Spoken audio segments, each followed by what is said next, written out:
1mm입니다. 경남 북서 내륙에는 5에서 15cm, 그 밖에 남부 내륙과 충북, 강원 산지, 경북 북동 산지에는 1에서 최고 7cm의 눈이 내리겠습니다. KBS 라디오 저녁 종합 뉴스를 마칩니다. 아나운서 남현종이었습니다.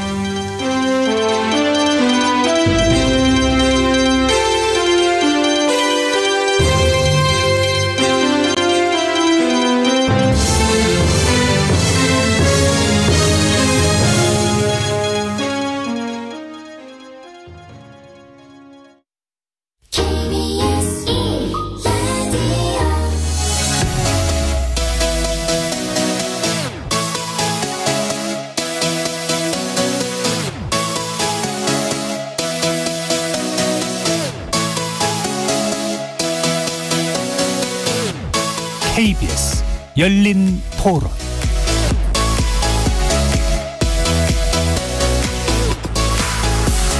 안녕하십니까. KBS 열린 토론 정준희입니다.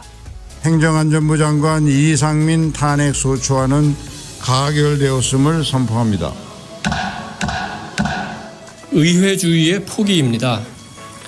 의정사의 부끄러운 역사로 기록될 것입니다.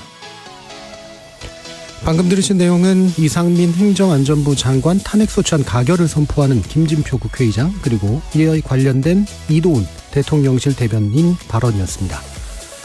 매주 목요일 세 분의 전직 의원과 함께하고 있는 여의도 협치기술, 오늘은 2월 임시국회를 뒤덮고 있는 현안 살펴보려고 합니다. 이상민 행정안전부 장관에 대한 탄핵소추안이 어제 국회 본회의를 통과했죠. 이태원 참사 책임론으로 맞부딪혀온 여야가 이상민 장관의 탄핵안 통과 이후 전선을 확대하고 있습니다. 또 내일은 이재명 대표의 세 번째 검찰 출석이 예정되어 있는데요. 정치적 타협의 공간이 점점 더 협소해지고 있는 국회 상황, 1부에서 점검해 보겠습니다. 이어지는 2부에서는 대통령의 당무 개입 논란과 나경원 전 의원의 지지선언 등으로 혼전을 거듭하고 있는 국민의힘 전당대회 소식 세 분과 정리해 보겠습니다. KBS 열린 토론 지금부터 시작합니다. 살아있습니다. 토론이 살아있습니다. 살아있는 토론, KBS 열린 토론. 토론은 라디오가 진짜입니다. 진짜 토론, KBS 열린 토론.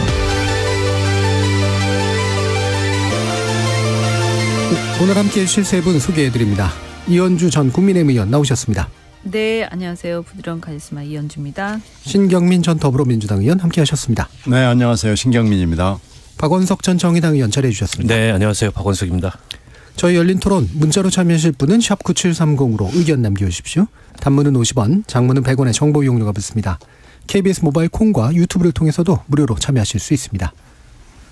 자, 이상민 장관 탄핵안 국회 본회의를 통과했죠. 이거는 이제 실제 시도는 몇 번 있었지만 실제 통과, 본회의까지 통과한 건 처음 있는 일로 알고 있는데요. 여기에 대한 평가를 한번 전반적으로 들어보도록 하겠습니다. 이현주 의원입니다. 사실 어떻게 보면 그 이상민 장관 같은 경우에는 꼭 법적 책임을 떠나서요, 정치적으로나 도의적으로나 저는 이 이태원 참사에 대한 어떤 포괄적 책임을 져야 할 분이 딱 한 분 계시다면 그건 이상민 장관일 것이다, 이렇게 생각을 합니다. 근데 사실은 좀 옛저녁에 좀 사퇴하셨어야 되는데 계속 이렇게 버티시니까 결국 민주당에서 야당에서 그 해임 건의안을 냈었죠. 근데 좀 아쉬운 건 뭐냐면 탄핵 결의안을 내려면 그때 그냥 바로 이어서 내지 왜 지금까지 있다가 이제서야 내는가. 약간은 좀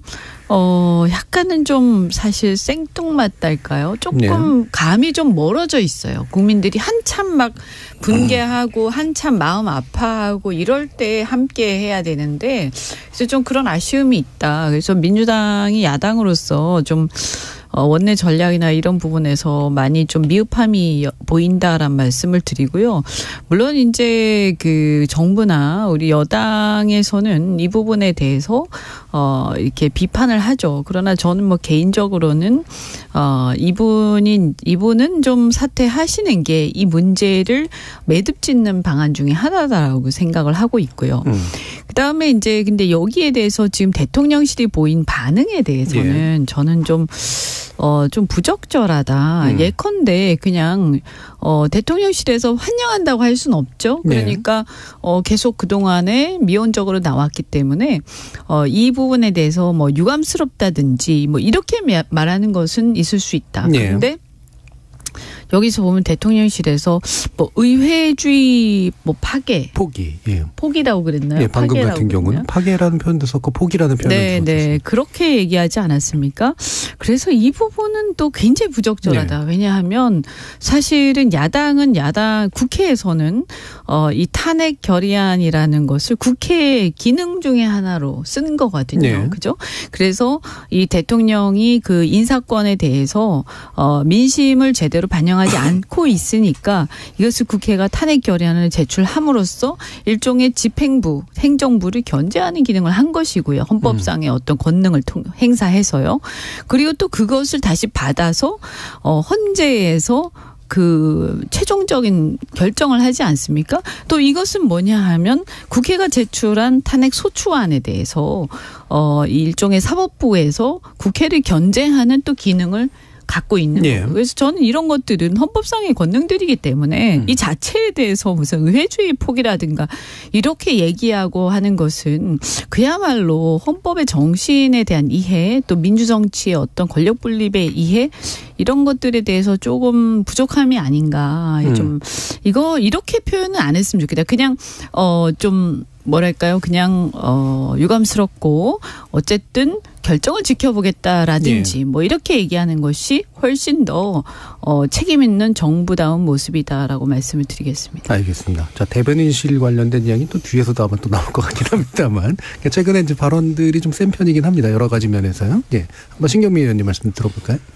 사람이 사는 사회이기 때문에 사건과 사고는 날 수 있습니다. 이번에 참 어처구니 없는 참변이긴 하지만요. 만약에 준비 태세가 좀 괜찮았다랄지 사후 대응, 현장 대응이라도 좀 괜찮았다 그러는데 전부 다 꽝이거든요. 사전, 사후 그리고 현장 대응이 정말 낙제도 이런 낙제가 없으니까 길거리에서 이런 참변이 일어난 거 아니겠어요? 그런데 이것을 이상민 장관을 중심으로 해서 법적 책임만 가지고 그러니까 리갈 마인드가 중요하다는 것은 알겠어요. 법을 전공하신 분들이기 때문에. 그러나 이것은 그것만 가지고 안 되는 거거든요. 같이 손을 잡고 울어주고 들어주고 이분들의 생각이 어떤지 그리고 트라우마를 벗어나게 할 수 있는 방법이 뭔지 이런 인간적 정서적 맥락에서 전혀 없었습니다. 거기다가 오히려 화를 돋구는 망발성 발언 심지어는 유가족들하고 눈도 마주치지 않으려고 하는 그리고 또 뭐 근사하게 국가꽃은 만들어 놓고 근조 리본을 뒤집어서 달지를 않나. 이상한 짓을 시리즈로 쭉 했거든요. 그런 점에서 봤을 때는 정말 국민적 밉상으로 등극을 했습니다. 그럼 이것은 이제 또 해임 건의안은 또 다른 거고요. 해임 건의안 사태가 지나가고 나니까 개각설이 쭉 연말연시에 도니까 개각은 없다라고 대통령이 공식으로 얘기를 했거든요. 이것은 이상민을 보호하기 위한 개각 불발 아닌가라고 생각이 들 정도로 그 당시에 민심이 별로 좋지 않았습니다. 그러니까 본인이 그때 그것도 화나게 그냥 폼나게 나라고 사표 안 던지고 싶었겠느냐라는 말을 해가지고 정말 또 화가 났는데 본인이 정말 폼나게 사퇴하는 것이 제일 좋은 방법이었던 것 같아요. 말만 그렇게 하지 말고 정말로 사표를 가슴에 품고 들어가서 이 사표를 수리해 주지 않으면 대통령실에서 못 나가겠습니다.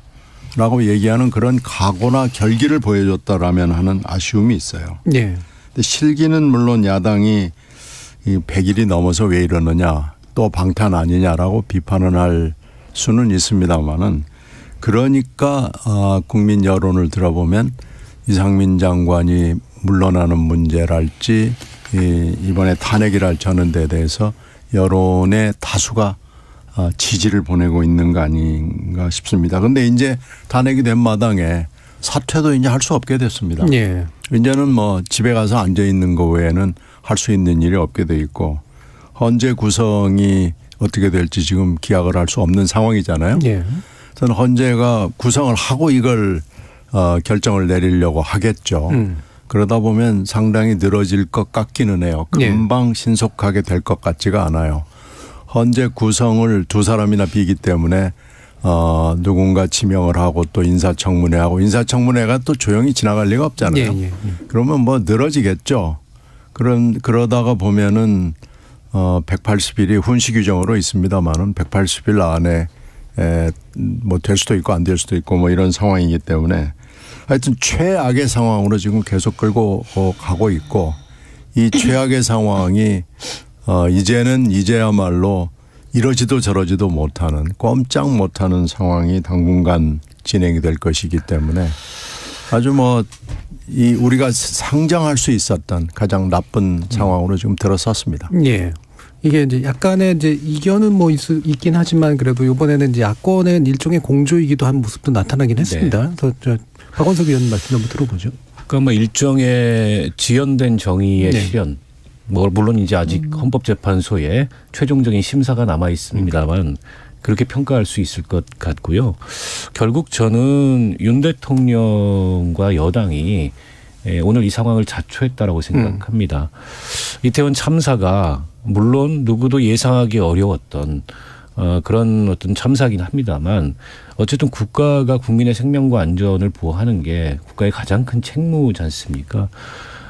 근데 참사가 일어나는 걸 예방을 못했을 뿐만 아니라 그 참사에 능동적으로 대처하지도 못했어요. 게다가 주무장관으로서 굉장히 부적절한 언급들을 여러 차례 함으로써 국민적인 지탄을 받았고 진즉에 대통령이 인사권을 활용해서 이상민 장관을 정리했더라면 이런 어떤 소모적인 갈등이 오지 않았을 텐데 국정조사까지 하고 경찰 수사도 끝났습니다만 여전히 이태원 참사의 진상규명이 제대로 됐다라고 생각하는 국민들이 얼마나 있겠습니까?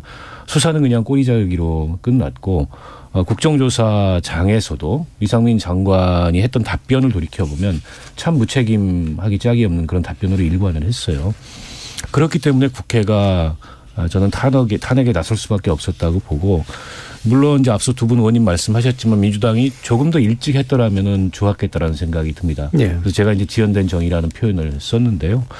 참사 초기에 여당 내에서도 이상민 장관은 좀 사퇴하는 게 맞지 않느냐 이런 여론이 꽤 있었습니다.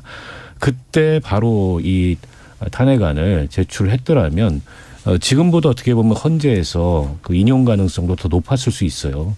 법률적인 심사라고는 하지만 헌재의 탄핵 심사가 정치적인 영향을 아예 안 받지는 않거든요. 근데 이제 지금은 오히려 거꾸로 이게 탄핵 사유가 되느냐 이런 이제 반론을 국민의힘에서 제기하고 있는 상황 아닙니까? 그런 면에서 민주당의 뭐 원내 전략이랄까 대응이 좀 아쉬운 점은 있는데 그렇다 하더라도 국민 여론으로 봐도 그렇고 무엇보다 당사자인 유가족들이 이대로는 우리가 받아들일 수가 없다 도저히 이런 진상규명이나 이런 책임자들에 대한 책임을 묻는 정도를 가지고서는 저는 뭐 야당으로서 안 할 수 없었던 이런 상황이라고 보고요. 어쨌든 결론은 이제 헌재에서 내려질 겁니다. 시간이 얼마나 걸릴지는 모르겠으나 지금 헌법재판관들 이제 공석이 발생하고 또 그거 후임을 인선하는 것까지 포함한다면 상당한 시간이 걸릴 수도 있겠다. 과거에 보니까 임성근 전 부장판사 그분 이제 탄핵 심사 때 8개월이 걸렸더라고요. 뭐 전문가들은 그 이상이 걸릴 수도 있다 이렇게 예상하는 분들이 있는데 이제는 좀 지켜봐야 되고 앞서 이원주 의원님 지적을 하셨지만 국회가 헌법상 법률상의 권한을 행사한 걸 두고서 이걸 의회주의의 폭이다라고 얘기하는 거는 어불성설이고요. 정말 의회주의를 포기하고 있는 건 누군가. 저는 대통령께서 의회주의를 포기하고 있는 게 아닌가 싶어요. 지금 취임한 지 10개월이 됐는데 야당과 제대로 된 소통 대화 한 번도 안 하셨지 않습니까?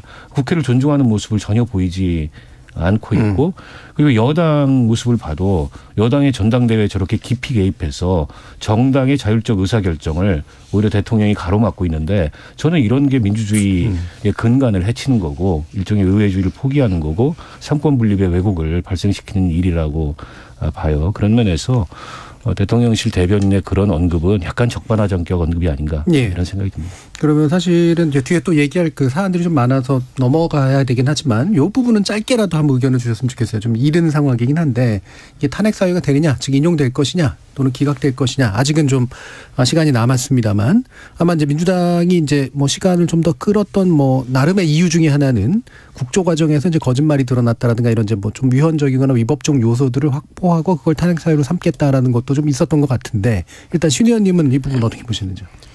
그게 좀 논란이 있었죠. 이제 애시당초에 이 안전을 책임지는 주무장관으로서 헌법과 법률을 위반한 대목이 있느냐라는 그 원초적인 책임하고 이제 거기에 대해서는 반박이 많잖아요.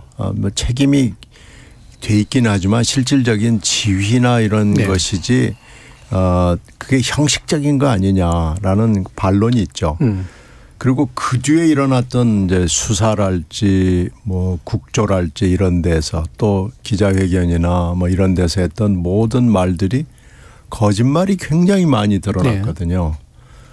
그런 점에서 이제 이게 위법이냐 아니냐, 이게 수사의 대상이 될 만한 정도의 위법이냐 아니냐라는 논란이 있는 거죠.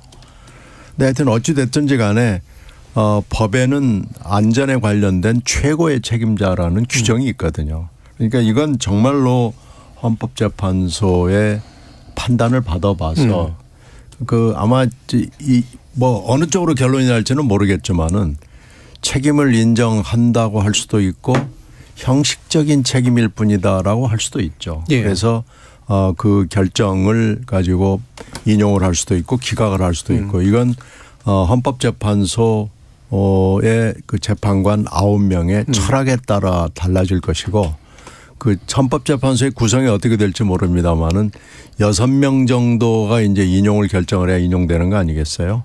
그러니까 이 틀림없이 이게 다수 의견과 소수 의견이 갈라질 의견이고요.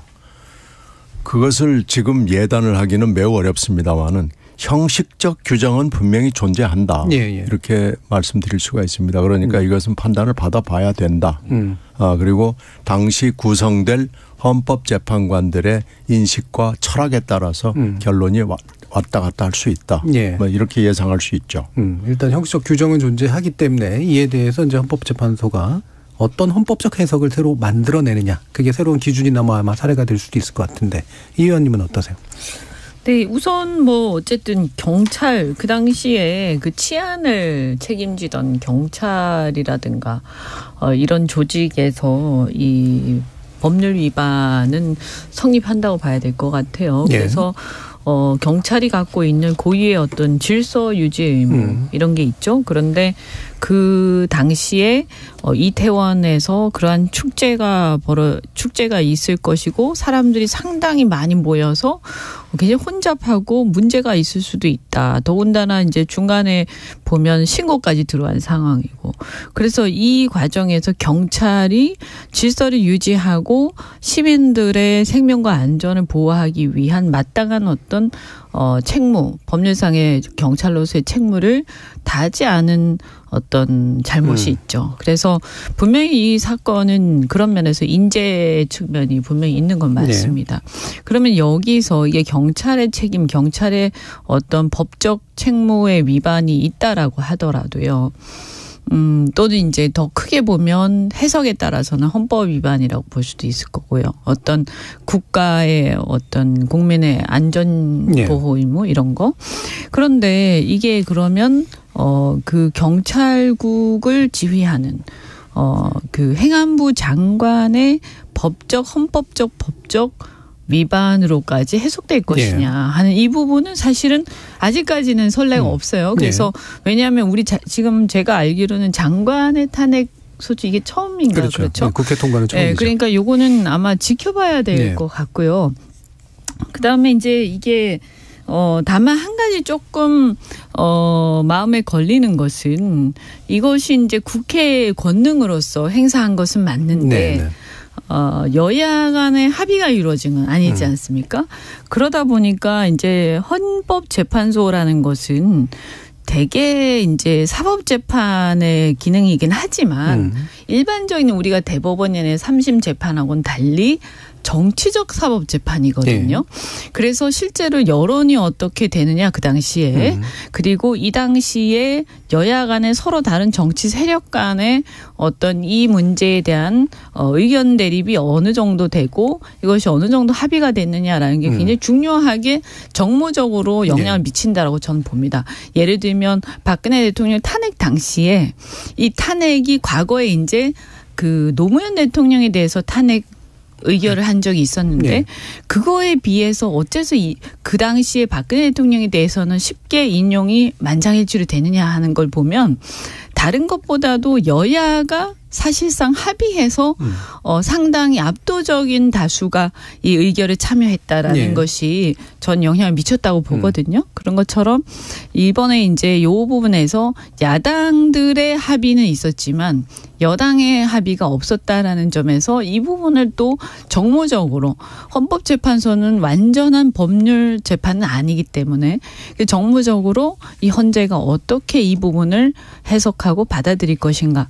요거는 우리가 한번 좀 볼 필요가 있다. 그래서 이번에 이 판례가 저는 굉장히 중요한 어떤 선례가 될 거라고 봅니다. 박원석 의원님. 이번에 이제 탄핵소추 그 의견서에 보면 그 이상민 장관에 대해서 공무원으로서의 그 성실 의무 또 품위주의 의무를 다하지 못했다라는 사유를 적시를 했고 또 한 가지 재난안전기본법상의 그 재난주무장관으로서 해야 될 그런 조치들을 적절할 때 하지 못한 것에 대한 책임을 묻는 내용이 있고 그리고 이제 헌법상의 국민의 생명과 안전을 지켜야 될 의무를 다하지 못한 이제 세 가지 요건을 들었는데요.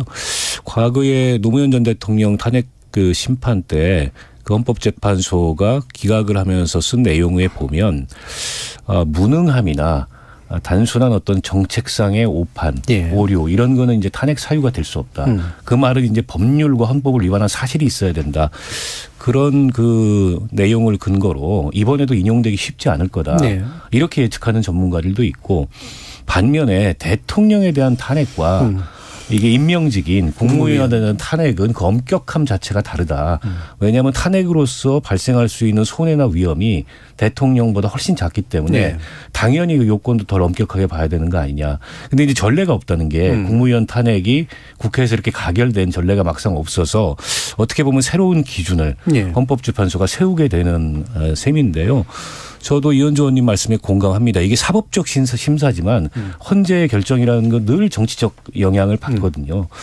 때문에 제가 좀 아쉽게 생각하는 건 참사 직후에 바로 이걸 국회에서 탄핵 가결하고 헌재 갔더라면 아마 지금쯤 결론이 날 시기상으로 알 수 있었고 인용 가능성이 훨씬 높았다고 봐요.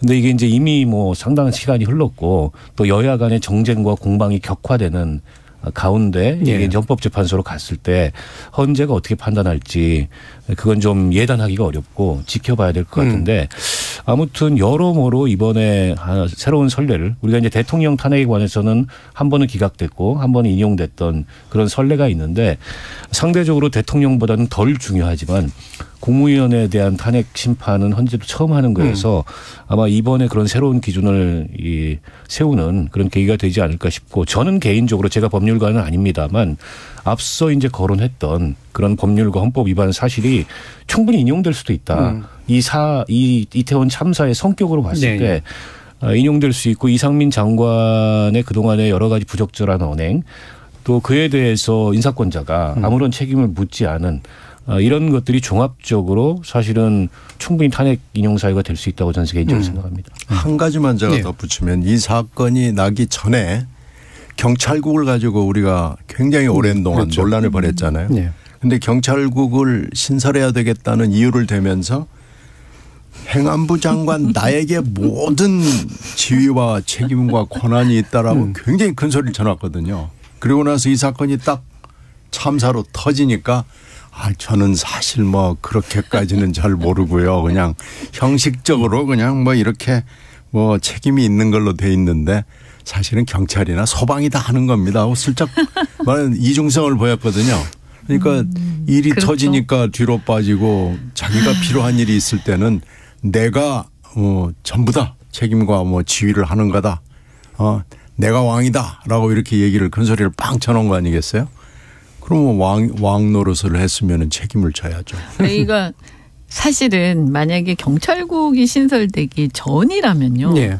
제가 볼 때는 이 좀 애매할 거예요. 네. 왜냐하면 지휘 관계가 형식적으로는 행안부 해야지만 지휘 관계가 없거든요. 네. 그죠? 예. 네. 근데 이게 경찰국 신설이 되면서 이 행안부 장관의 직속 지휘 라인으로 들어간 거죠. 그래서 이 부분에 대해서 그러면 아까 말씀드린 것처럼 경찰의 법률 위반이 인정된단 말이에요. 네. 넓게 보면 헌법 위반까지. 그래서 이것을 그 경찰국이라는 고리 때문에 만약에 인용이 된다라고 하면 경찰국을 신설했기 때문에 인용되는 걸 거예요. 안 그랬으면 이게 고리가 끊어지죠. 네. 알겠습니다. 자, 그러면은 이제 사실 사안이 많은데 좀 이걸 먼저 좀 얘기는 해야 될 것 같습니다. 왜냐하면 이제 이재명 대표에 대한 검찰 수사라든가 특검, 그러니까 김건희 여사에 대한 특검 요구는 사실 여러 차례 얘기됐던 건데, 곽상도 전 의원에 대한 이제 무죄 판결은 이제 새로운 사건이라서 이게 또 사법부의 또 판단이니까 이 부분이 이제 연결되는 측면도 좀 있어가지고요. 이 사법부의 판단을 어떻게 받아들여야 될까? 박헌석 의원님. 그러니까 사실은 많은 국민들이 좀 납득하기 어려운 판결이 나온 게 아닌가 싶습니다. 그 정영학 녹취록이라는 명백한 물증이 있고 거기서 이른바 50억 클럽의 이름이 실명으로 적시가 됐고 그 사람들에게 각각 얼마씩 주기로 돼 있다. 이런 내용까지 나와 있는데 그 증거 능력을 인정을 안 한 거예요. 그래서 그 곽상도 의원의 아들이 화천대유에 근무한 게 불과 한 5, 6년 정도 5년 조금 넘게 근무를 했는데 직급도 뭐 대리 정도의 직급인데 도대체 대한민국의 어느 기업에서 5년 근무한 대리한테 아무리 그 기여한 게 크다 하더라도 퇴직금을 50억을 줄 수 있는지 저는 한번 그런 기업이 있으면 찾아봤으면 좋겠습니다. 네. 보통 한 30년 가까이 근속한 CEO들이 퇴직할 때 그렇죠. 그 정도 같습니다. 그보다 못 받는 경우도 국내 굴지의 대기업에서도 허다해요. 그러니까 이거는 그 돈의 성격이 곽상도 의원을 보고 준 뇌물이 아니고선 도대체 이해가 안 되는 그런 성격의 돈인데 이거를 무죄라고 재판부도 그 판결문에서 과하다.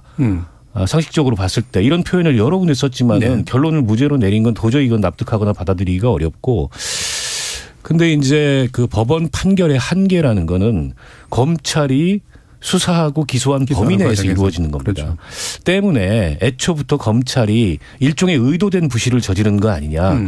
그러니까 이게 수사가 굉장히 허술하고 공소유지가 느슨하고 그게 결국 법원에 저런 납득하기 어려운 무죄로 결론이 난 거 아니냐. 근데 이런 의심을 하지 않을 수 없고요.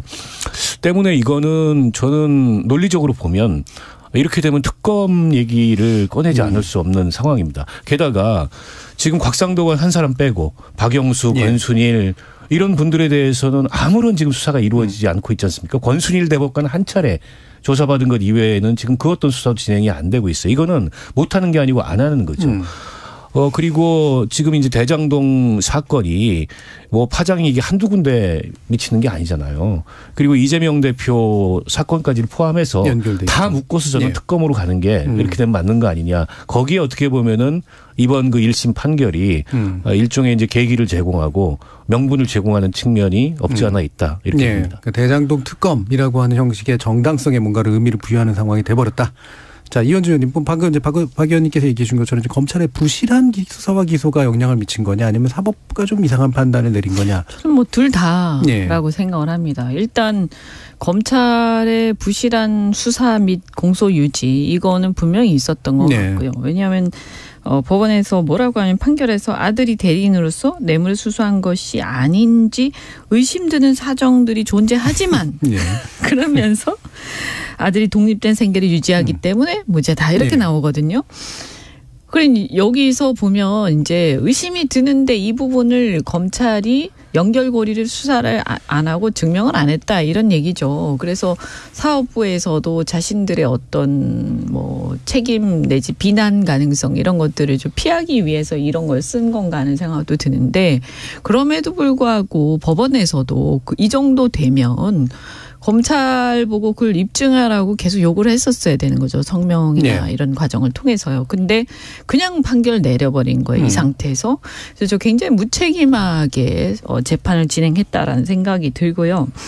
그다음에 그러면 연결을 못했다라는 건데 그것도 사실은 보기 나름인데 아들이 장래의 어떤 잠재적 상속인 아닙니까? 그러면 상속인한테 준 거기 때문에 이것을 그야말로 같은 한 몸이라고 봐야 돼요. 이렇게 보면 독립된 생계를 유지하니까 괜찮다? 그렇게 따지면 과거의 정유라 사건에서 최순실과 그다음에 거기에 심지어는 최순실과 박근혜 전 대통령 사이의 관계를 경제 공동체라고 하면서 피도 한 방울 섞이지 않고 생계도 함께하지 않는 정유라의 말 3마리를 가지고 박근혜 대통령 뇌물을 인정한 거 아닙니까? 그러면 그건 어떻게 설명이 되냐. 그러니까 이게 형평을 잃어도 현저히 형평을 잃은 것이고요. 저는 이게 50억하고 도대체 이 사실은 뭐 얼마 전에 조민 사건에서도 600만 원 장학금 나왔지만 그거나 뭐 정유라 말 3마리도 다 잘못된 거라고 생각해요. 문제 있다고 생각하고. 그런데 이 재판이라는 것이 어느 정도는 최소한의 형평이 있어야 되는데 그런 거는 문제가 되는데 그런데 이 50억하고 비할 바가 아니지 않습니까? 그래서 이걸 보고 많은 젊은이들이 엄청난 박탈감과 분노를 느끼지 않았겠느냐. 이런 생각이 들고요. 여하튼 지금 이 대장동 사건은요. 사실은 50억 클럽이 지금 저 곽상도 한 분만 있는 게 아니지 않습니까? 그런데 이제 이분 말고도 보면 여러 분이 있고 저는 이 사건의 대장동 사건의 본질이 어떤 어마어마한 폭리를 얻는 부동산 개발 사업의 이면에 벌어지는 지자체 인허가 비리, 그리고 판검사 등 법조 기득권을 뒤봐주기하고, 그다음에 그 정관예우, 그리고 또 검언 유착, 또 권력이 동원된 어떤 금융 특혜 이런 그 거대한 비리 구조의 실상을 파헤치고 이것을 뿌리 뽑자. 이것이 이제 대장동 사건에 대해서 국민이 요구하는 바라고 생각을 해요. 근데 지금 보면 성남시 그러니까 지자체에 대한 부분은 굉장히 열심히 수사가 되고 있는데 나머지 부분에 대해서는 곽상도 건 하나에서만도 이렇게 맥없이 무너지고 있는 거죠. 그래서 저는 이 정도 되면 국민들이 원하는 것은 지금 이 수사에서 전체 그림의 한 20-30%밖에 지금 되고 있지 않은 거예요. 그래서 이대로 가면 저는 특검에 대한 요구 이런 것을 피하기가 어려울 것이다. 이런 생각이 되고요. 이게 뭐 누구를 처벌하기 위해서 아니면 꼭 뭐 누구 편을 들기 위해서의 문제가 아니라 국민들은 사법정의 실현이 공정하게 행해지기를 바라는 거 아니겠습니까? 그래서 이 사건은 정말 심각하고 저는 이 사건이 거의 정유라 사건이나 조국 사태 때 조민 사건보다 훨씬 더 심각한 것이다 이렇게 생각합니다. 지금 이제 판결 내용을 보면 대략적으로는 50억이 좀 수상한 돈이긴 하지만 구체적으로 특혜를 가진 않은 것 같고 특혜를 줄 만한 자리에 있었던 것 같지 않고 또 게다가 자식은 분리돼 있다. 이런 이제 논리 구성을 했어요. 이게 저는요 법원의 판결이 말이죠. 이게 판사님들이 법원 재판을 하다가 자칫 잘못하면 법논리에 매몰이 돼가지고 이 전체적인 어떤 기본 상식을 벗어나는 판결을 하는 상황이 가끔 있는데 이거야말로 전형적인 그런 경우다. 법이 상식의 상식의 근거에서 법적 판단이라는 게 나오는 건데 아니 우리가 다른 걸 다 자쳐놓고라도 몇 년 일하지도 않은 그 젊은 직원한테 50억의 퇴직금을 준다. 이게 정상이냐는 거죠. 이거 분명히 어떤 문제가 있는 거죠. 그리고 그 이면에 곽상도 의원하고의 관계, 그다음에 여기에서 돈과 관련된 언쟁이 있었다. 이런 게 다 나오는데요. 여기에 대해서 일일이 판단하지 않더라도 이미 저는 양심에 비추어서 과연 재판부에서 심증을 어떻게 가졌겠느냐. 그럼 자기들이 이게 유죄라고 심증이 갔으면 끝까지 이것을 제대로 판단하기 위해서 재판을 제대로 진행했었어야 되는 거 아니냐. 근데 적당히 하다가 방기한 것 같다는 생각이 안 들 수가 없는 거죠. 신 의원님. 제가 지난주 이 시간에 기소독점주의는 수사기소를 하는 것이 것도 문제지만 수사기도를 독점적으로 하는 것도 문제지만 독점적으로 안 하는 것도 네. 더 큰 문제라고 말씀을 드린 적이 있는데 이게 딱 들어맞는 사건의 한 예로 보여요. 그러니까 검사가 무능한 건지 봐주는 건지 수사와 기소를 부실하게 한 게 너무나 분명하고 판사도 이 정도 되면은 공소장 변경을 하라고 검사한테 얘기를 했어야 될 거예요. 그리고 판사가 그런 거 하라고 있는 겁니다. 근데 그걸 안 하고 덜커덕 이렇게 했거든요. 이건 절대로 2심에서 유지될 수가 없습니다. 그리고 정영학 녹취록에 보면은 지금 뭐 엊그제 뭐 보도에 나온 거 보면 곽상도 의원 건을 아들에게 주자 하는 대목이 있어요. 근데 이걸 지금 김만배 입으로 나온 건데 이걸 김만배는 재판장에 나와서 그거 뻥입니다. 허언이었습니다. 거짓말이었습니다. 제가 뭐 과시하려고 했던 겁니다. 하는데 김만배 얘기를 덜커덕 받아들인 거예요. 이거 전부 뻥이야 라고 지금 그런 거죠. 그러니까 증거 능력은 인정은 하되 증명력이 매우 낮다. 이렇게 판사가 판단을 한 거죠.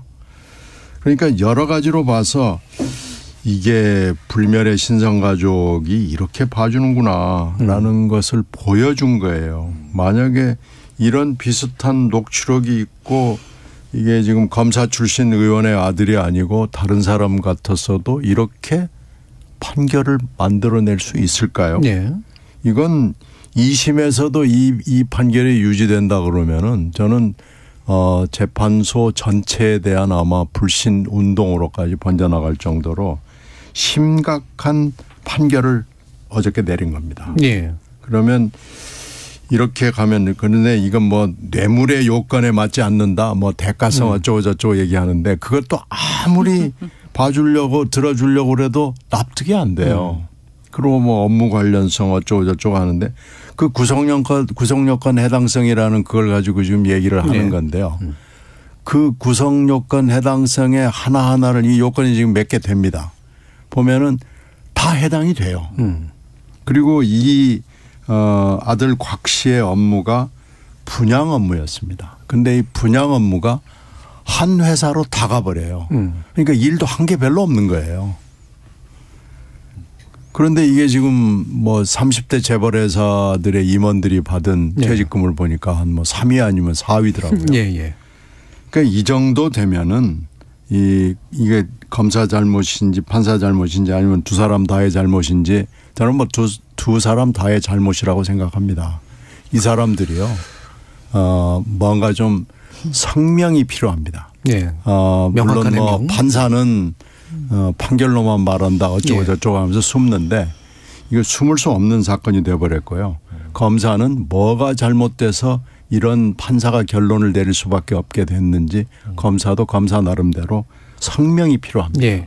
이 정도로 지금 중차대한 일을 저질러 놓고 검판사들이 지금 조용히 앉아 있는 거예요. 이건 절대로 유지될 수 없습니다. 유지된다면 이건 재판소도 아니고 나라도 아닙니다.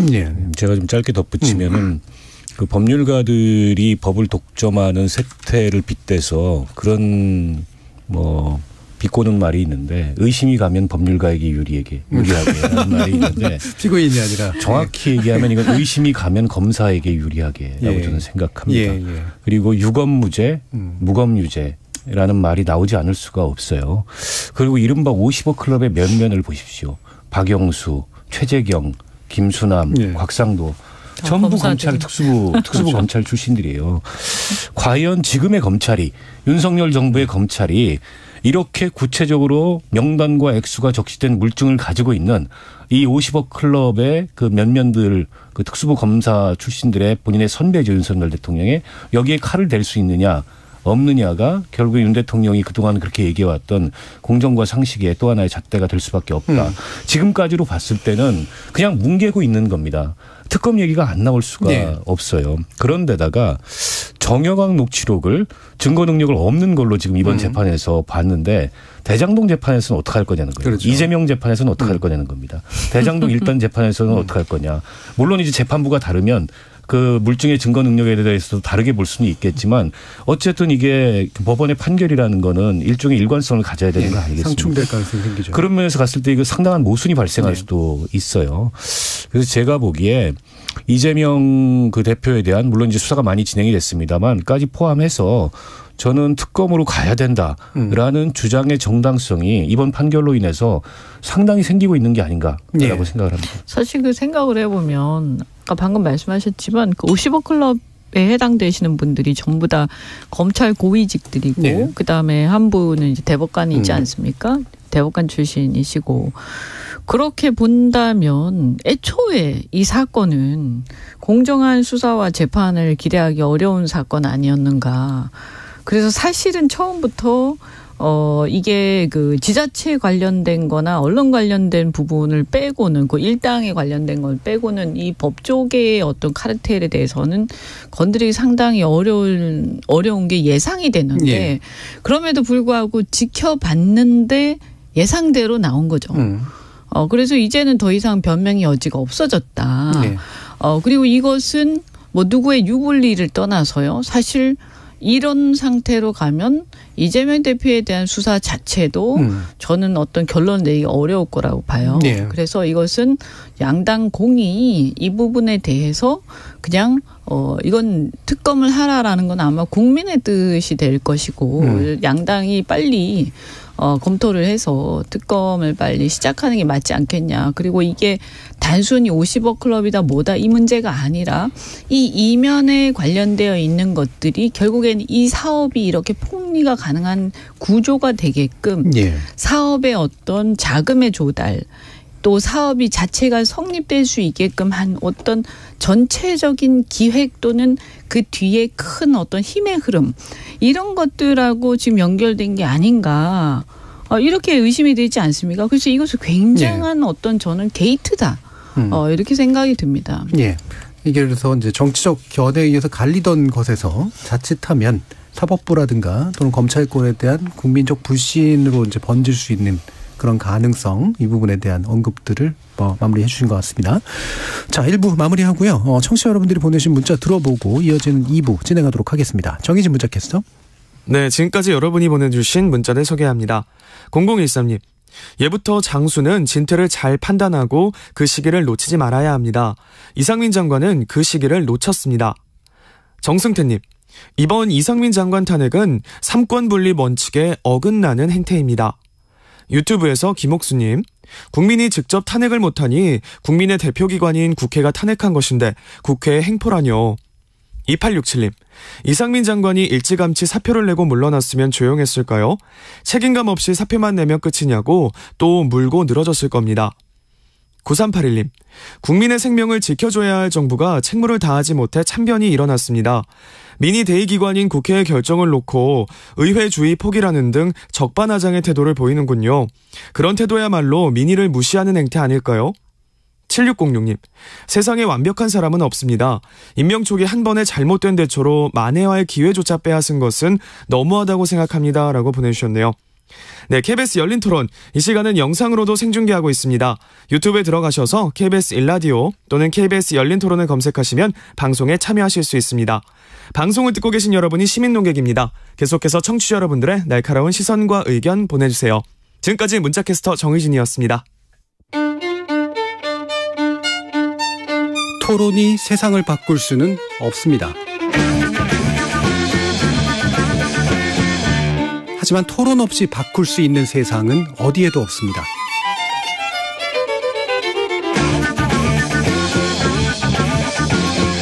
세상의 선한 변화를 갈망하는 당신. 정답이 아니라 질문의 힘을 믿는 당신.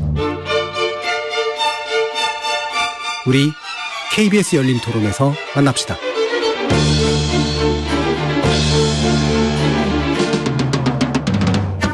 KBS 열린 토론, 여의도 협치의 기술, 신경민 전 더불어민주당 의원, 박원석 전 정의당 의원, 이현주 전 국민의힘 의원 이렇게 세 분과 함께 국민의힘 전당대회 소식으로 넘어가 볼 텐데요. 지금 뭐 여전한 이제 그 혼전들이 좀 있습니다. 뭐 여론조사 결과에 따라서는 이제 김기현 전 대표 원내대표의 새로운 어떤 기세가 좀 보이기도 하고요. 안철수 의원을 좀 누르는 듯한 그런 식의 또 대통령실의 발언 같은 것도 좀 있었고요. 또 새로운 어떤 합종 연행이 생기는 것 같은 그런 모습도 좀 있고. 그래서 전반적인 상황에 대한 평가를 일단 좀 먼저 한번 들어볼까요? 먼저 신 의원님 말씀 주실까요? 이런 전당대회는 민주당도 물론이고 국민의힘 계열의 전당대회에서도 뭐 처음 보는 것 같아요. 지금 현재 여론조사, 그러니까 뭐 전에 얘기 조금 있다 하고 지금 현재 보를 보면 전반적으로는 김기현 후보가 올라가긴 올라가는데 또 아닌 것도 나오는 거 보면은요.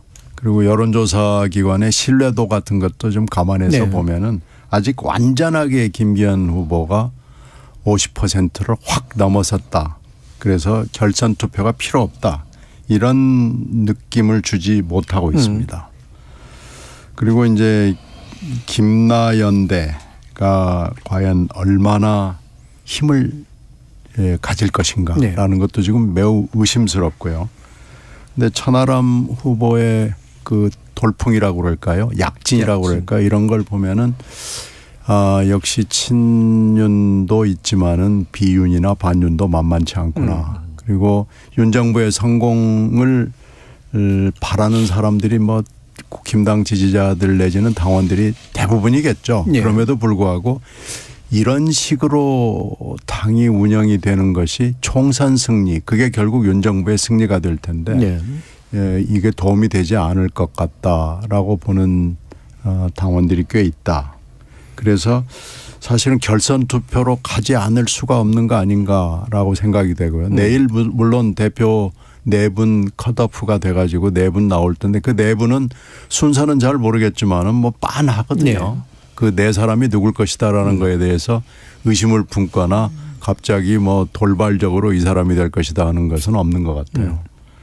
그런 점에서 봤을 때는 이제 결국은 윤 정부의 성공, 이것이 총선 이렇게 봤을 때 당원들이 결선 투표까지 간다고 봤을 때는 누구를 대표로 하는 것이 총선 승리로 가는 길이냐라는 걸 가지고 마지막 순간에 고민을 하게 되지 않을까라고 판단이 돼요.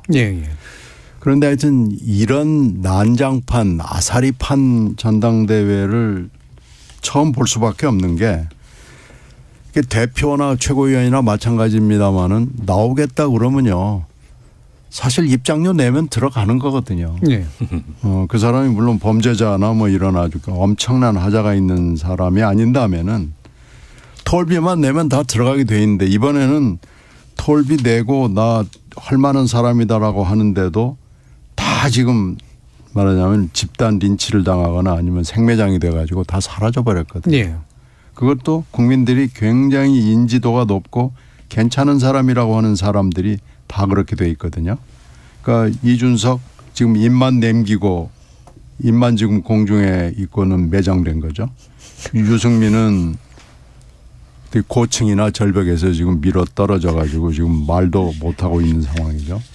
나경원 의원 같은 경우에는 뭐 지난번에 이제 나와가지고 며칠 전에 웃지 않는다 그러니까 오늘은 또 뭐 활짝 웃고 또 나왔어요. 그래서 거의 인형인지 인질인지 잘 알 수가 없는 그런 상황이 있어가지고. 그러니까 집단 린치를 당해가지고 중환자실에 있는데 이게 들것에 끌려 나와가지고 어떻게 웃겠어요. 그런데 이제 안 웃는다 그러니까 오늘은 좀 웃어 그렇게 또 지령이 내려온 모양이죠. 오늘은 또 굉장히 웃더라고요. 지금 안철수 후보는 거의 이제 색깔론까지 나올 지경 돼서 집단 린치를 당한 건데 이게 또 대통령실이 직접 집단 린치를 한 거에 가담을 한 건데 그 맷집이 좀 늘은 것 같아요. 안철수 후보는 그 전 같으면 그렇게 안 할 텐데 요즘에 이제 맷집이 들어가지고 집단 린치를 당했는데도 연고하고 옥도정키 바르고 그냥 또 나와서 돌아다니는 거죠. 이제 뭐 천하람 후보 정도 한 사람 정도가 지금 나온 건데 천하람 후보는 안철수 후보의 표를 갉아먹는 걸로 판단이 되니까 뭐 집단 린치를 할 것 같지는 않아요. 이제 그렇게 따지면은 이런 양태의 전당대회를 과연 뭐 하려고 할까? 이거 비용과 시간과 이 전국 규모의 선거인데 정말 좀 아마 민주당에서는 이렇게 만약에 문재인 정권 때 이렇게 했다 그러면 아마 난리가 났을 겁니다. 네. 아마 문재인 대통령이 만약에 이런 비슷한 양태를 보였다면 문재인 당신부터 좀 어디 좀 가라 뭐 이런 식의 나올 텐데 지금 잭소리도 못하고 이렇게 굴러가는 거 보면 역시 국힘당의 체질인 것 같아요. 예. 이번에 아마 만방에 국힘당스럽다라는 걸 보여준 전당대회가 아니었나라고 판단이 되고요. 하여튼 끝까지 뭐 저희들은 뭐 구계자니까 지켜보기는 하겠지만 한국 민주주의, 한국의 정당 정치를 위해서 매우 소망스럽지 못한 그런 전당대회가 아니었나 생각합니다. 예. 한마디로 이제 아사리판이라고 말씀 주셨는데 그러니까 혼란과 협잡이 난무하는 그런 아수라장이다 이렇게 이제 보시는 것 같아요. 그 정도로 지금 되게 부정적이신데 여기 이제 딱히 국내자가 계신지 잘 모르겠습니다만 다들 국외 시각에서 보시는 그런 입장으로 지금 되고 있는 것 같은데 그럼에도 불구하고 더 국외이신 박원석 의원님. 뭐 여러모로 처음 겪는 일들이 또 처음 보는 일들이 일어나고 있는 전당대회라고 봐야 되겠죠. 원래 이제 국민의힘 계열의 그 전당대회는 늘 이제 대통령의 뜻이 개입이 됩니다. 과거에 뭐 이명박 대통령 때도 그랬고 박근혜 대통령 때도 그랬고 근데 이번에는 그게 또 정치적 해석의 영역으로 남는 게 아니고 대통령실이 직접 개입을 했어요. 정무수석이 나서가지고 안철수 의원의 그 윤한연대 부적절하다. 어떻게 대통령을 동급으로 놓느냐. 어떻게 대통령 참모들한테 무슨 윤핵관이니 이런 표현을 쓰느냐. 이게 이제 대통령의 얘기를 그대로 옮겨서 전언을 한 겁니다. 이런 모습은 정말 처음 있는 일이죠. 근데 저게 과연 긍정적인 결과를 가져올 거냐. 저는 김기현 의원이 당대표가 돼도 이게 이제 뭐 윤상현 의원은 그런 표현을 쓰셨다고요. 이게 분당대회가 될까 봐 걱정스럽다. 결국 내년 총선을 앞두고 일종의 이제 똑같은 형태의 2차전이 일어날 거고 그게 이제 당내 커다란 이 분란과 분열의 불씨를 이번 전당대회에서 대통령과 대통령실이 심고 있는 거 아닌가라는 생각이 들고 이제 또 한 가지 문제는 윤심의 이중잣대예요. 안철수 의원이 윤한연대를 얘기한 게 나랑 대통령이랑 동급이다 이런 의미로 하진 않았을 거 아닙니까? 표현이 부적절했다 치더라도 그러니까 본인도 대통령 뜻을 잘 따를 수 있고 그리고 그만큼 대통령과 신뢰가 깊다 이런 걸 얘기한 건데 당신은 윤심을 거론할 자격이 없어. 나경원 당신도 윤심을 거론할 자격이 없어. 내가 허락한 사람만 윤심을 거론해야 돼. 반대로 김기현 의원 쪽에서는 어떤 얘기를 해도 그에 대해서 대통령실이 반박하거나 비판한 적이 없어요. 김기현 의원이 과거 인터뷰에서 뭐라 그랬냐면은 대통령과 나는 부부관계 같은 사이다. 부부는 동격이잖아요. 대통령이랑 동급이라고 얘기했는데 그에 대해서 뭐 아무런 반박도 안 했어요. 결국 지금 윤심이라는 게 일종의 이제 이중잣대로 적용이 되고 있다는 거죠. 그래서 윤심을 거론할 사람은 따로 있다. 나머지는 다 거론하는 순간에 이건 국정운영의 방해꾼이고 적이다. 이렇게 대통령이 표현을 하고 있는 거고. 게다가 저는 그 지금 그 국민의힘 내에 이 전당대회를 하고 있는 이제 의원들 같은 경우에 물론 공천 때문에 그러겠죠. 근데 아무리 공천이 신경이 쓰이고 공천 받기 위해서 노력을 한다 하더라도 그리고 아무리 여당이라 그래도 대통령이 있는 당이 여당이지 않습니까? 그러나 국회의원들은 입법부의 구성원으로서 삼권 분립의 한 축이에요. 그런데 이렇게 대통령이 노골적으로 삼권 분립을 무시하고 정당의 자율적 의사결정을 존중하지 않고 심지어 당대회까지 이렇게 개입을 하는데 거기에 나서서 제대로 말 한마디 하는 의원들조차 없다는 게 굉장히 저는 불행하고 비극적인 상황이라고 보고 그러니까 안철수 의원도 좀 아쉬운 건 그런 거예요. 저렇게 대통령실이 정무수석까지 보내가지고 세게 나왔으면 더 세게 나가야죠 본인이. 정무수석 해임하라 그러고 그게 정치적으로도 살 길인데 곧바로 네 알겠습니다 하니까 아이고 결국에는 또 안철수가 안철수했다 이런 평가가 나오는 거 아니겠어요? 좋은 결과를 내지 못할 거라고 보고 벌써 이제 지지율이 좀 빠지지 않습니까? 결국에는 뭐 저렇게까지 나오는데 김기현 의원이 당대표가 되겠죠. 그러나 그렇게 해서 윤심 단일 대우를 만든다고 해서 내년 총선에 과연 좋은 결과를 가져올 거냐. 이걸 지켜보는 많은 상식적인 국민들은 도대체 어디까지 이 민주주의를 왜곡하고 어지럽히려고 대통령과 대통령실이 저렇게 나서냐. 이런 걱정이 더 많은 거 아니겠습니까? 그런 면에서 봤을 때 차라리 김기현 의원을 내가 지지한다. 우리 정부에 힘을 실어주기 위해서 당원 여러분 김기현을 선택해 주십시오. 누굴 배제하지 말고 누구를 찍어 누르거나 누구를 두들겨 패가지고 반신불수 만들거나 이러지 말고 차라리 그렇게 하는 게 더 떳떳하고 공정하고 당에 주는 데미지도 덜한 게 아닌가. 예. 임명은 할 수 없으니까 그런 생각이 듭니다. 예. 300만 원 당비내는 분으로서는 그렇게 할 수 있다. 그럼요. 더한 것도 하고 있는데 지금. 알겠습니다. 이현주 의원님. 아니 근데 사실 또 저는 이 300만 원 얘기 들었을 때 예. 많이 내시기는 하는데 예. 근데 몇 달 내셨을까 생각이 들더라고요. 예. 아니 수십 년 동안 내신 분들도 예. 계세요. 예. 300만 원은 아니겠지만. 그렇죠. 그래서 야 이제 고작 뭐 길어봐야 한 1년 남짓 내셨을 텐데 이걸 가지고 금액이 많다고 당비 얘기를 꺼내는 걸 보면 정말 교만함이 하늘을 찌르는구나. 대통령실이. 이거들은 오랫동안 당비 사실 일반인들이 5만 원 10만 원 내는 거 쉽지 않을 텐데 우리 당에 보면 아무 특별한 당직이 없어도 5만 원씩 내시는 분들 꽤 계시거든요. 대단하신 분들이에요. 근데 이걸 몇십 년 동안 내신 거야. 이런 분들이 얼마나 화가 나겠어요. 이 얘기 들으면서. 그래서 저는 좀 정말 겸허해야 된다. 그리고 이게 차라리 그냥 임명을 하지 이런 얘기 많이 나오지 않습니까? 근데 이거를 누구를 이제 대놓고 얘기를 하면 아마 이게 대놓고 위반이 될 테니까 정당법이나 헌법에. 그래서 이것을 이제 나중에 가서 문제가 됐을 당무 개입이나 이 헌법 정신 위반이 이거를 면피하기 위해서 자꾸 나머지를 제거하는 쪽으로 지금 하는 것 같은데 근데 아시겠지만 법원의 판결이나 이런 사법적 판단이라는 게 다 정황과 이런 것들을 토대로 추정하고 이 해석하는 거라 이쯤 됐으면 아니 모든 국민이 당무 개입이라고 다 생각하는데 이걸 법원에서 당무 개입 아니라고 판단하겠습니까? 그래서 대통령실에 변호사가 없으신가? 이런 생각도 들고요. 그리고 이게 이제 그러면 근본적으로요.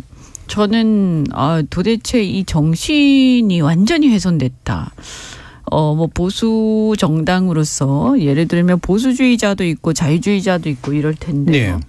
보수주의라고 하면 어쨌든 공동체의 가치라든가 이런 것들을 소중하게 여기는 거 아닙니까? 근데 이게 무슨 집단 린치부터 시작해가지고 어떤 품격이나 공동체의 가치 이런 건 전혀 보이지 않기 때문에 이미 보수주의는 깨졌고 개인의 출마의 자유를 현저히 지금 침해하고 있기 때문에 표현의 자유도 그렇고 이것도 깨졌어요. 그래서 결과는 그렇게 되면 이제 국민의힘의 정당의 성격은 보수주의 당도 아니고 자유주의 당도 아닌 개인 사당이 되는 거죠. 그래서 이것은 아주 치명적인 상황인데요. 윤핵관들이 이제 자신들의 윤핵관이라는 표현조차도 자기들만 쓸 수 있는 거 아닙니까? 네. 그래서 이게 지금 내부에 계급이 생기고 있고 완전히 무슨 어떤 파쇼 정당화 돼가고 있다. 이런 생각이 드는데 이대로 가면 그래서 이걸 보면서 많은 당원들 중에 좀 어떤 지식 또는 어떤 뜻이 있는 당원들, 생각이 있는 의식이 있는 당원들은요. 엄청난 자괴감이 느끼는 거죠. 근데 뭐냐 하면 여기서 이분들의 딜레마가 뭐냐. 내년 총선을 위해서도 그렇고 당의 미래를 위해서도 그렇고 평소에 자신이 믿는 보수의 가치를 위해서도 그렇고 도저히 이것을 용납이 안 되는데 여기서 만약에 김기현 후보가 아닌 딴 후보를 당선시켜버리면 대통령이 버림받는 거예요. 네. 그러니까 대통령을 그렇다고 선택하자니 그러면 내년 총선이나 당의 정통성이 깨질 것 같고 당을 선택하자니 대통령이 버림받는 게 대통령을 버리는 결과가 되는 거고요. 지금 그래서 이 당원들이요 굉장한 딜레마적 상황에 빠져 있고요. 그래서 이런 것은 결과가 어떻게 나오더라도요. 치명적인 어떤 문제가 남아있는 거죠. 내부적 분열, 이게 그냥 단순히 친윤과 비윤의 분열의 문제가 아니라요. 오래되고 당에 대한 애정이 많은 당원들의 마음 속에 일종의 자아분열적 어떤 그 갈등을 내재시켜 놓는 거죠. 근데 저는 이것이 이번에 어떻게 봉합해서 지나간다 하더라도 머지않아 터질 수밖에 없는 상황이다. 네. 이렇게 봅니다. 예. 그래서 이게 물론 어떤 결과가 나더라도라는 그런 이제 말을 쓰셨는데 뭐 몇 가지 시나리오는 있을 수 있겠죠. 그러니까 대통령이나 당내 주류가 그래도 완벽한 승리다. 라고 볼 수 있는 어떤 방식이 있고요. 뭐 이를테면 김기현 전 원내대표가 아주 엄청난 표차를 이긴다든가 또는 이제 정반대로 이제 떨어지면 이건 그대로 아마 큰 이제 패배가 되는 거고 애매한 영역에서 이제 상처뿐인 승리 정도의 영역도 아마 좀 있을 것 같은데 한번 말씀 주시죠. 그렇죠. 압승이 아니고서는 그냥 대통령의 패배가 되는 겁니다. 그런데 뭐 간신히 이기는 것도 아니고 만에 하나 진다. 그래서 안철수 후보나 천하람 후보가 당대표가 된다. 정치적 탄핵이죠.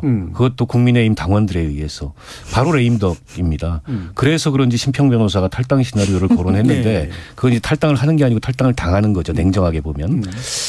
그래서 저는 이렇게 된 이상 지금 윤핵관과 대통령 입장에서는 물불 안 가리고 압승을 해야 된다는 생각을 하는 것 같아요. 실제 물불 안 가리고 있고 일종의 이제 정치적 금도를 넘어도 훌쩍 뛰어넘는 모습을 보이고 있는데요. 근데 국민의힘의 당원 구성을 보면 과거하고 많이 달라졌습니다. 여전히 노년층 그다음에 영남이 많긴 한데 이 달라진 당원 구성이 어떤 변수로 작용을 할지. 게다가 이제 이준석부터 시작해서 뭐 유승민, 나경원, 안철수까지 급기야 이렇게 이제 집단적으로 윤핵관들이 왕따를 시키고 린치를 하는 걸 보면서 아무리 윤 대통령을 도와주고 싶어도 이거는 정당의 기본도 망각한 모습 아니냐, 기본마저도 왜곡시키는 모습 아니냐, 이런 문제의식을 갖는 이제 당원들의 표심이 어떻게 작용을 할지 결과는 지켜봐야 될 것 같고요. 어쨌든 결선을 가게 되면 지금 원래 김기현 후보의 목표는 결선 안 가고 1차에서 그냥 끝내는 거잖아요. 결선을 가게 되면 이 선거는 어떻게 될지 모르는 선거가 저는 된다고 봅니다. 뚜껑 열어봐야 되는 선거가 된다고 보고요. 때문에 어떤 결과가 나오든 이게 대통령과 윤핵관들이 이긴 선거가 아니고 어떤 결과가 나와도 대통령과 윤핵관이 지는 그런 어떤 선거가 되지 않을까 싶어요. 예, 비슷한 생각이세요? 예, 글쎄 지금 이 정도로 하여튼 전 세계는 삼척동자가 다 알 정도로 윤심이 어디 있는가를 알린 거 아니에요? 예. 굉장히 오랜 시간 동안 또 여러 사람을 그냥 집단 린치를 직접 대통령이 나서가지고 이렇게 하면은 이걸 모르던 사람도 자다가도 알게 돼 있는 상황인데 이 정도 되면은 김기현 후보가 60-70% 지지도가 나와야 됩니다. 근데 얼마나 무능하고 비호감이고 역량이 부족하고 경쟁력이 없는지 겨우 지금 50이 될까 말까. 그래서 결선 투표를 하느니 마느니 지금 그런 상황이거든요. 네. 물론 3월 8일 날 뚜껑을 열어봐서 결선 투표로 가야 된다는 상황이 되면 그것 자체가 벌써 윤 대통령과 대통령실에 대한 또 윤핵관에 대한 굉장히 큰 타격이죠. 네. 근데 결선 투표를 가게 되면 이제 제3, 제4의 후보가 또 김기현 후보 쪽으로 그 지지가 넘어가게 될지도 기약을 할 수 없기 때문에 결국은 뭐 김기현 후보가 이긴다고 해도 아슬아슬해 이기고 만약에 진다면은 이런 이제 대통령실에 이런 재앙은 또 없는 거죠. 그래서 이미 이 전당대회가 끝나고 나서 아유 정말 이제 다 새로 시작하자. 다 잊어버리고 하자. 이건 끝난 것 같아요. 네. 이제 지금까지 있었던 거 다 한번 복귀해 보자. 아니 무슨 전당대회를 하면서 금기어가 있고 뭐 금원령이 있어가지고 윤핵관이라고도 못해서 김영우 의원 같은 이는 보니까 호위무사. 윤호위무사 뭐 이런 말을 만들어서 밤새 생각을 해서 윤핵관을 대체할 말이 뭔가 하고 생각해 봤다 그러면서 이 정도로 금기어 금원령이 있는 전당대회는 처음 봐요. 네. 아마 앞으로도 없을 거고요. 이제 틀림없이 전대 이후에 어떤 성적표를 받더라도 70, 80%의 어떤 그 압도적인 70% 이상 받아야죠.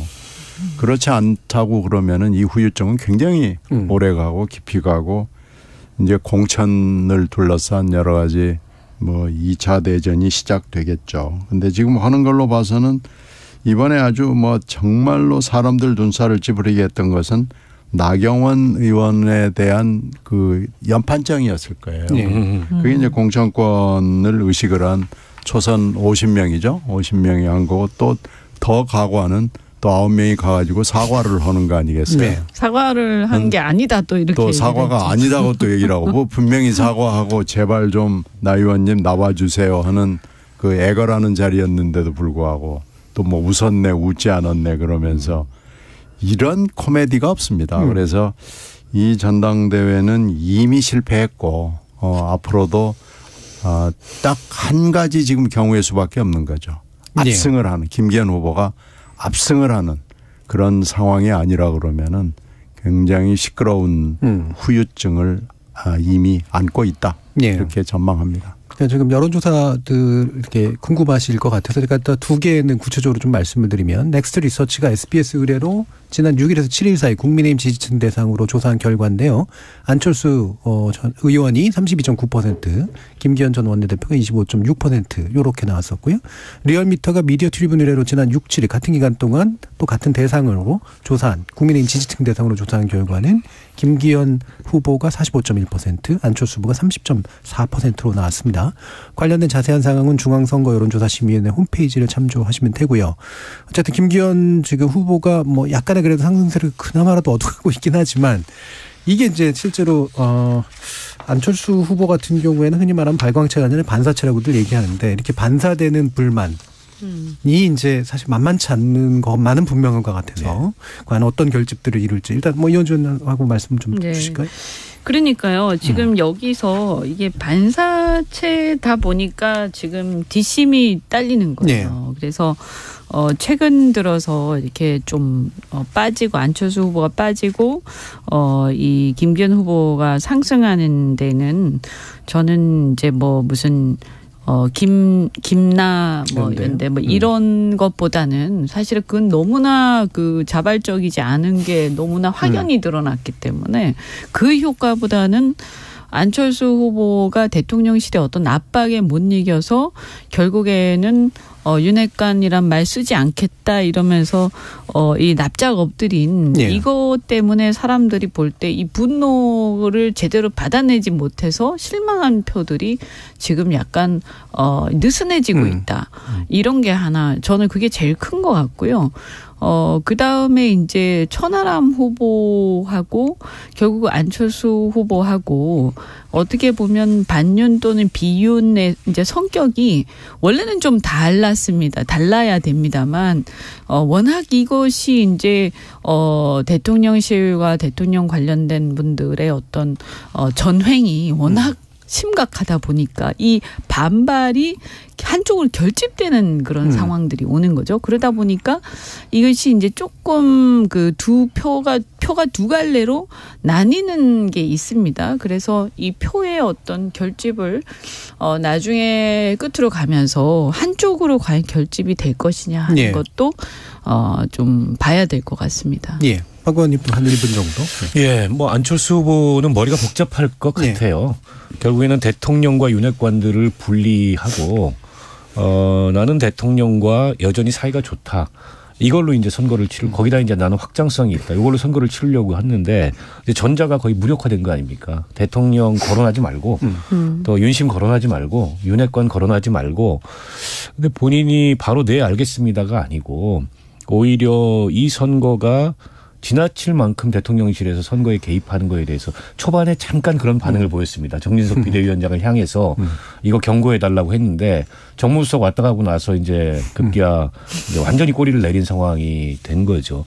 근데 저게 이제 결선까지 염두에 둔다면 다양한 성격의 비윤 반윤표를 흡수하는 데는 약한 모습이죠. 저런 모습이.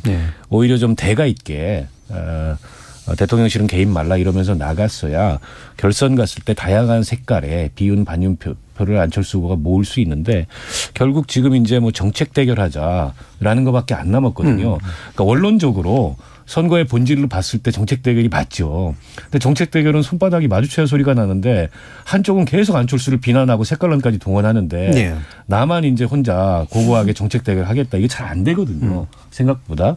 그런데다가 이제 천하람이라는 변수가 등장했는데 여기는 이제 내놓고 아주 강력한 비윤 반윤을 하기 때문에 네. 안철수 표를 상당 부분 이렇게 흐트러뜨릴 가능성이 있어서 결국 안철수 후보는 남은 경선을 어떤 전략으로 임해야 될지 네. 조금 그 전략을 가다듬는 그렇겠죠. 이런 시간이 좀 필요할 것 같아요. 예, 알겠습니다. 자, 국민의힘 전당대회 관련된 이야기도 이렇게 맞춰봤는데 오늘 토론 함께해 주신 세 분, 박원석 전 정의당 의원 그리고 이현주 전 국민의힘 의원, 신경민 전 더불어민주당 의원 세 분 모두 수고하셨습니다. 감사합니다. 네, 감사합니다. 고맙습니다. 참여해주신 시민논객 여러분 감사합니다. 지금까지 KBS 열린 토론 정준이었습니다.